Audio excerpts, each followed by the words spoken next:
they're not going to let someone like me play this role. I didn't think I would book it. And then once I got involved, I wanted nothing more than to play this character. I watched the original and I read the script and I was completely floored because it's so good. And then I watched the original and I had no idea how sexy it was. And so I thought to myself, oh, like this is a really good script. The original is so sexy. I had no idea. I want to do this. And I got a call back and I couldn't believe it.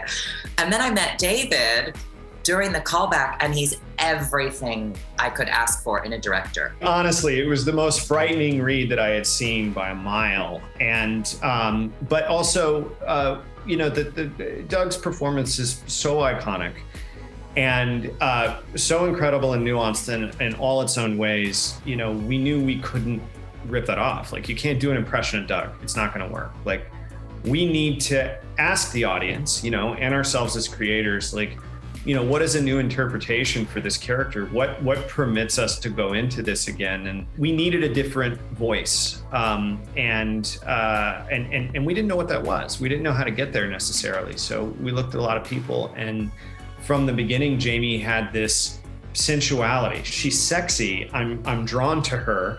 She's beautiful, yet at any given moment, she might throw chains at my head. So I just got lost in it. It's time.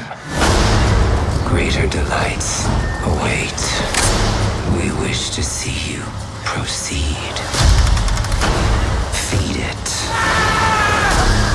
Their blood, their pain. All for us. What is it you pray for? One of my earlier Zooms with David, he showed me the artwork by Keith Thompson, who incredible. I mean, I was blown away, and I remember thinking, how?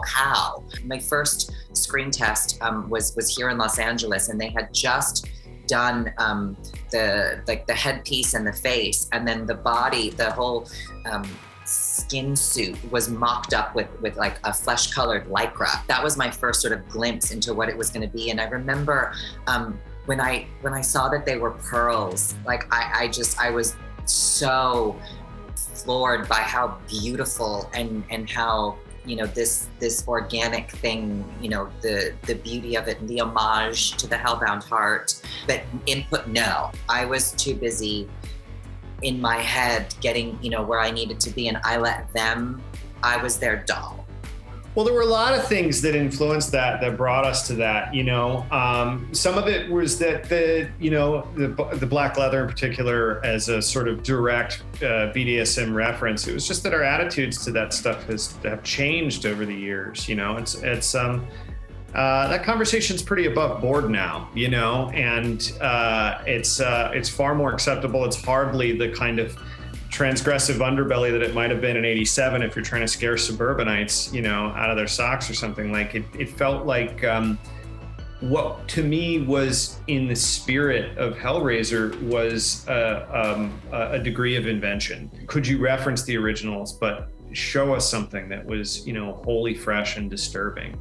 And could you get a little bit of the Frank aesthetic into the Cenobites themselves, Once everything went on and I left the makeup trailer, I would remain in character, but walking on set was funny.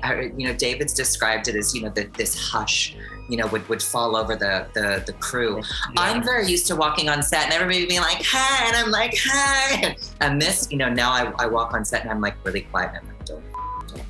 Like, it was very like, and I would stay in character while we were filming, while they were, setting up, different shots, moving the cameras around, fixing the set, doing the things. But I had to stay in it because it's a heavy place to go to. And so to go that deep, you can't just like come back when they're resetting a shot, and like have a sip of, Schweppes bitter lemon and then go back. And I had to just stay there.